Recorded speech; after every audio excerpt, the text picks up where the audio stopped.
Welcome to the deep dive. Today we're plunging into Applied Materials, Inc., ticker AMAT.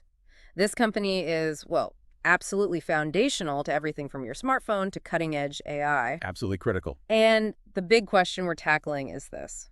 With their stock trading around $183.21 as of June 27, 2025, does this tech giant offer a compelling investment opportunity right now? Or, has the market already priced in all that future potential? Yeah. That's the crux of it. Exactly. Our mission today is to give you a true shortcut. We've distilled a comprehensive report into the essential nuggets you need. Right. We're aiming to help you understand AMAT's core business, its competitive position, management quality, and crucially, its intrinsic value. No fluff, just insights.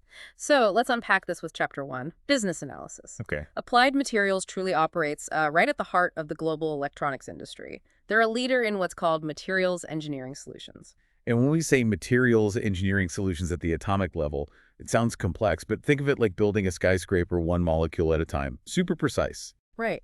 AMAT provides the ultra-precise equipment, the services, the software, all essential for manufacturing pretty much every semiconductor chip and advanced display out there. Founded way back in 1967, Santa Clara, California, they've really become an indispensable partner for chip makers globally. Now, how do they actually make money? Looking at fiscal year 2024, there are three main segments. That's three buckets. The biggest, making up about 73% of revenue, is semiconductor systems. This is all about the complex capital equipment for making wafers. And this part is highly cyclical. You see revenue swing quite a bit depending on customer CapEx, foundries, logic, memory makers, when they decide to build or upgrade fabs. Then there's Applied Global Services, AGS. That's about 23% of revenue. Now, this is a much more stable, recurring stream. Parts, maintenance, upgrades, even factory automation software. Yeah. It's tied to Applied's massive global install base of machines. And as manufacturing gets more complex, the need for these services just grows, right? To keep yields high. Exactly. It's a really sticky business. And finally, there's the smaller piece, about 3%, display and adjacent markets. That's equipment for making LCDs, OLEDs, fake TVs, phones. And the products themselves. These aren't simple machines. We're talking incredibly sophisticated systems that manipulate materials, literally atom by atom. Things like deposition, basically atomic-level spray painting using methods like CVD, PVD, ALD, then etch systems to carve patterns, ion implantation. Which they beefed up with the Varian acquisition, right? Right. And chemical mechanical polishing, or CMP, crucial for getting wafer surfaces perfectly flat.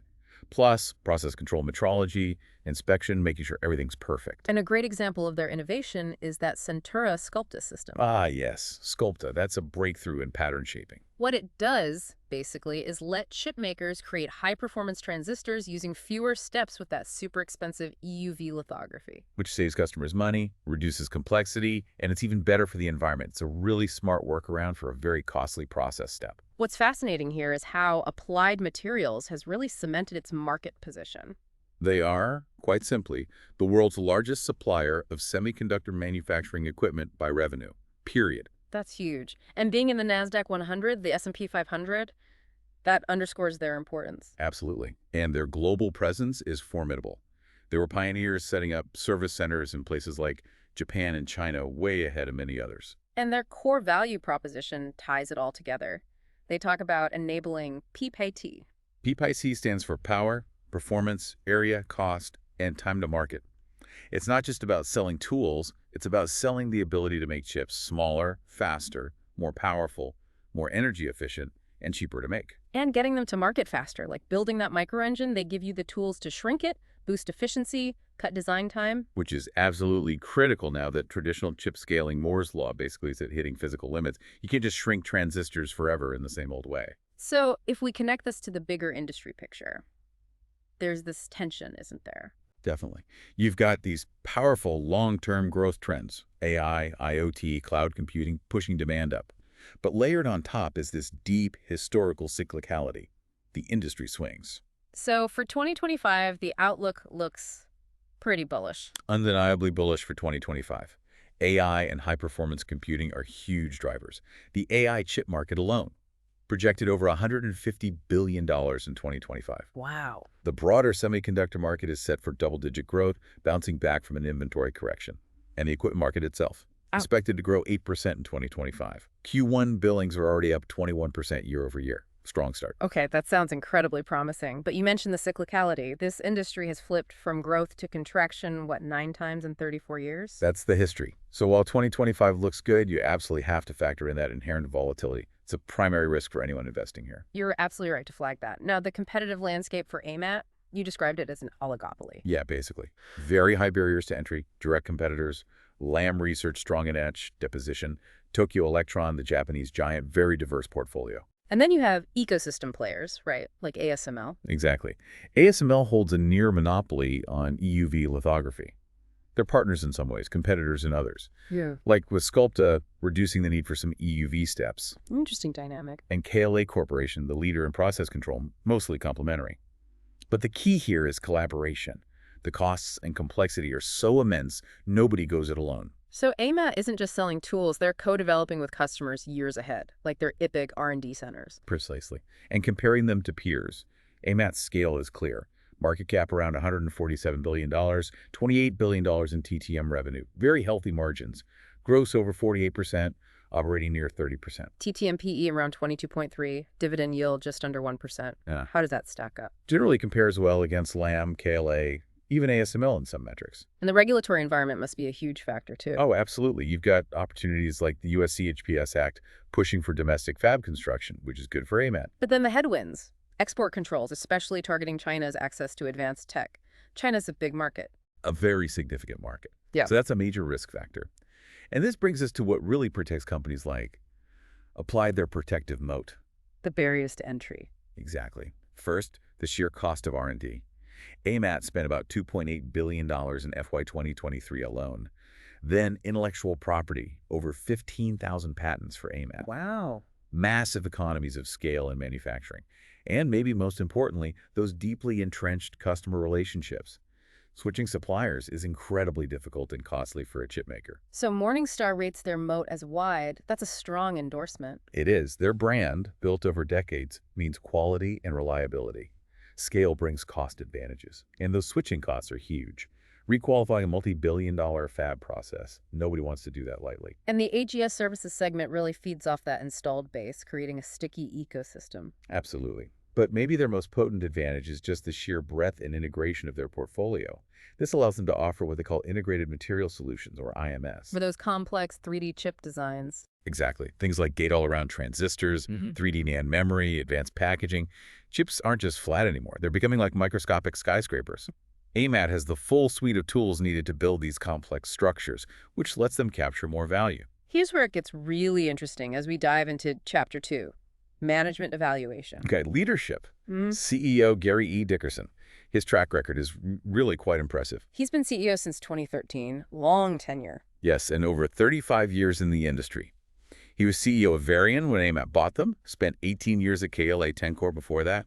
Under him, revenue tripled, profits hit records, 8,500 plus new patents, consistently ranked as a top CDO. How have they handled crises? That's always a good test. Good question. During the 2008 financial crisis, they acted decisively, restructuring $400 million in cost savings, workforce reduction, and through COVID, they showed resilience, kept operations running, hit record growth, and actually advocated for stronger supply chains, like the CHPS Act. And transparency, communication, ethics. Highly transparent investor comms. And importantly, they got that compliance leader verification from Ethisphere for 2025-2026. That's external validation of their ethics program. In this industry, with all the scrutiny, that really matters, builds trust. That strong leadership and ethics foundation is crucial, but what about how they use their money? Capital allocation, growth versus shareholder returns. It's definitely a mix, but the primary focus is R&D. Dickerson boosted that significantly from 56% to 69% of operating expenses. Investing in the future. Right. M&A has been part of the story too. 21 deals, like the big Varian acquisition. Right. But they've hit roadblocks recently. The terminated deals. Tokyo Electron merger, Kokusai Electric. Exactly. Regulatory hurdles, especially China delays for Kokusai. So that means they're relying more now on organic growth and, importantly, shareholder returns. And they are very clear about returning capital. Dividends started back in 2005, 8 straight years of increases. And a big 15% hike in March 2025 took the quarterly payout to $0 for 46 cents a share. That's a 15% compound growth rate over the last decade. Pretty impressive. Plus massive share buybacks, $1.67 billion just in Q2 FY 2025, and still $15.9 billion authorized. They are aggressively buying back stock. And if you look at the percentage of free cash flow returned to shareholders, it's very high. 67% in 2024, over 150% back in 2022 when they dipped into cash reserves. Which leads to that key metric for management effectiveness, return on invested capital, ROIC. Yes, and AMAT's is exceptionally high. TTM ROIC is 27.3%. It's been consistently over 25% recently, peaked near 38% in FY 2022, averaged over 32% from 2020 to 2024. So that signals they're generating real economic profit, making smart investment. Absolutely. It indicates truly high-quality capital allocation. So what does this all mean for the financials? Let's turn our attention to Chapter 3, Financial Analysis. All right, the numbers. Looking at the snapshot from June 27, 2025. AMAT is a financial powerhouse. Market cap close to $150 billion. Those impressive margins we mentioned, gross around 48%, operating near 30%. And that rock-solid balance sheet, debt to equity just 0.35, very conservative. Plus that high ROIC, over 27%. The PE ratio, TTM 22.3, looks competitive within the peer group, even if it's above its own history. Right. Now, looking at trends, revenue growth really shows that cycle. Strong 5-year compound annual growth rate, 13.2%, driven by that 2020-2022 CapEx boom. But then the slowdown, 34% growth in FY21 down to just 2.8% in 23 and 2.5% in 24. Exactly. You see the cycle playing out. The key, as you said, is looking through these troughs to the next wave, potentially AI-driven. And those profit margins are a huge strength, high and stable, even through the slowdown. Gross over 48%, operating near 30%, net over 24%. Shows real pricing power, efficiency, and the benefit of that high-margin services business. And they generate tons of free cash flow, 15% 5-year FCFC AGR, $7.5 billion in 2024 alone. Which fuels the R&D, dividends, buybacks, the whole cycle. Precisely. In terms of stability, earnings consistency is remarkable. EPS grew almost 8-fold from FY15 to FY24, and they consistently beat analyst forecasts. Balance sheet strong, low debt. Liquidity. Excellent short-term liquidity. Right. Current ratio of 2.46. Plenty of capacity to meet obligations. And the dividend, safe and growing. Very safe. Low payout ratio, around 18%, huge cushion. And solid growth, 8 straight years of increases, strong 3- and 5-year growth rates above 12%. Okay, valuation. TTM PE of 22.30. You said that's a 16% premium to its 10-year average? Right. Likely reflects that AI optimism. But compared to peers like Lam at 25.7 and KLA near 32, AMAT looks more reasonably valued within the direct competitor group. And intrinsic value, using DCF models. Right. Discounted cash flow. Standard method estimates future cash flows, discounts them back. Highly sensitive to assumptions, remember. Of course. Educational models give a conservative intrinsic value range for AMAT of $132 to $162 per share. Just an estimate, not a target. And what drives that range? Key assumptions are the discount rate usually high for AMAT due to cyclicality, maybe 8% to 9.6% based on beta and the growth rate, usually a 2-stage model. Yeah. Higher initial growth, at a lower terminal rate, like 2.6% to 2.9%. So there's that tension again. Bullish AI growth forecasts versus the higher discount rate needed for the risk. Exactly.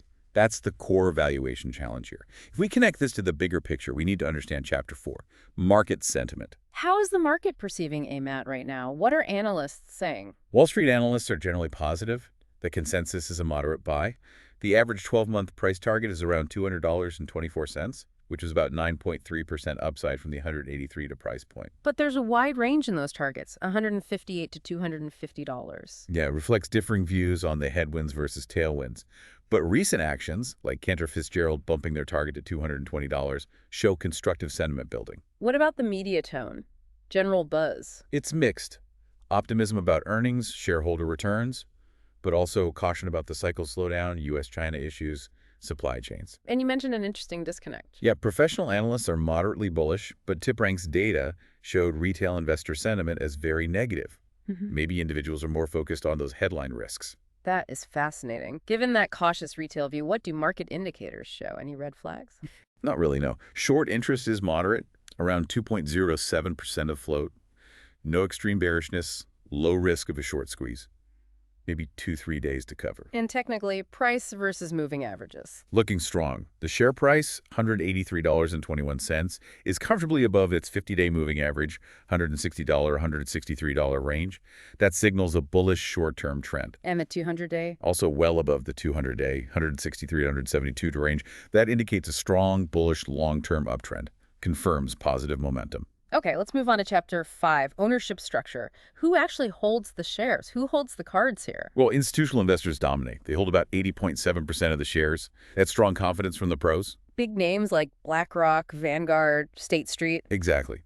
Their presence links AMAT to major indices, provides a stable base, but also means big fund flows can impact the stock price significantly. What about insiders? Management ownership? Aggregate insider ownership is actually very low, only 0.27%. That could be seen as a concern, lack of skin in the game. There's that big CEO purchase. Ah, yes. That's the crucial counterpoint. CEO Gary Dickerson bought 50,000 shares in April 2025 for nearly $7 million of his own money. Yeah. That's a very powerful bullish signal, mitigates the low overall percentage quite a bit. Okay. And the concentration among those top institutions, stability versus risk. It's a double-edged sword, like you said. Yeah. Stability on one hand, but if a huge fund rebalances, it can cause significant selling pressure. That's an excellent point about concentration. And it raises the question of challenges ahead. So let's delve into Chapter 6, risk assessment. Right. A SWOT analysis helps frame this. Strengths, weaknesses, opportunities, threats. Let's start with strengths. We've covered a lot of these. Dominant market leader, huge scale, broadest portfolio, stable AGS revenue, fortress balance sheet, low debt, high liquidity, superior ROIC, strong free cash flow, experienced leadership, top-tier ethics program. Pretty solid list. Okay. Weaknesses. That low aggregate insider ownership percentage is one. High revenue concentration in the cyclical semiconductor industry. And the history of those big M&A deals failing due to regulatory blocks. Makes sense. Now, opportunities. This seems like a big part of the bull case. Absolute massive. Multi-year growth from AI, HPC, IoT, government incentives like Chip Pass Acts in the U.S. and Europe driving new fab construction, increasing chip complexity GAA, 3D NAND, advanced packaging just structurally expands their market. Plus solutions like Sculpta that save customers money on expensive EUV. Right, finding ways to deliver value beyond just the next node shrink. Okay, but then the threats. These seem significant too. They are potent. Number one, industry cyclicality. A downturn in CapEx hits them hard. Number two, geopolitics. Escalating U.S.-China tensions, potential new 2025 tariffs. Huge uncertainty. An intense competition from Lam, Tokyo Electron, customer concentration reliance on a few big chip makers. And broader macro factors. Higher interest rates could delay big fab projects. A global recession would obviously hurt demand. Can we elaborate on those macro and geopolitical threats? How does high inflation or high interest rates impact them? Well, high inflation increases their input costs. Higher interest rates make it more expensive for their customers to borrow money for those multi-billion-dollar fab investments. That could lead to delays or cancellations. And the geopolitical risk, like potential 2025 tariffs. It's layered, right? Very layered. Direct revenue impact, since China is a major market. Any new controls or tariffs hurt sales there directly. Indirect impact, too, on reshoring. Potentially.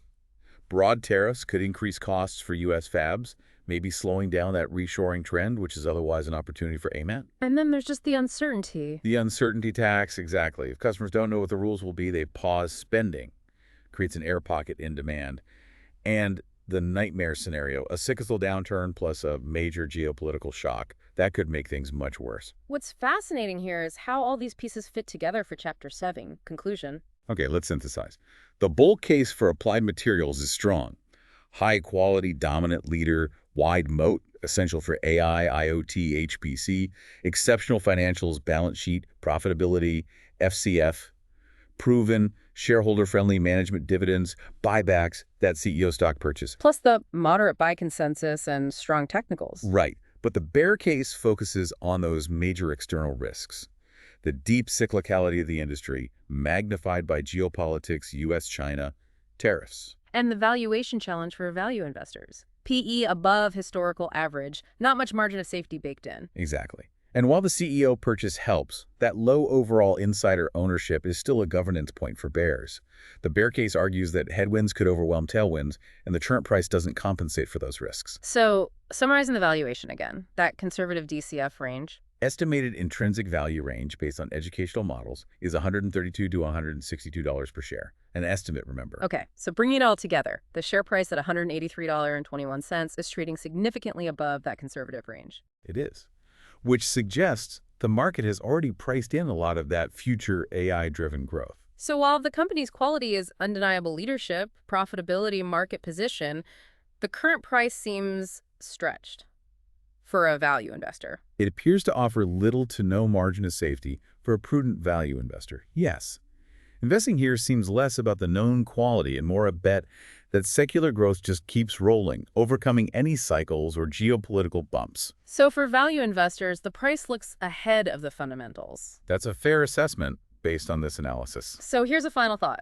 Given Applied Materials' undeniable strengths and its crucial role in the future of AI, how much of that future is already priced in? And what would it take for the market to truly recognize its long-term potential, perhaps beyond the current valuation? Something to ponder. Definitely something to think about. If you found this deep dive valuable, we invite you to like and subscribe to the Stock Analytics AI YouTube channel. And remember, members can suggest stocks for future deep dives in the comments. We prioritize those. For just $4.99 a month, members get priority access. We're covering all S&P 500 stocks over the next few months, so members get first dibs. And if you want a specific one-off deep dive, just drop us a super thanks. As always, this analysis was generated by an AI system for educational purposes only. It should not be considered financial advice. Please, conduct your own research or consult with a qualified financial advisor before making any investment decisions.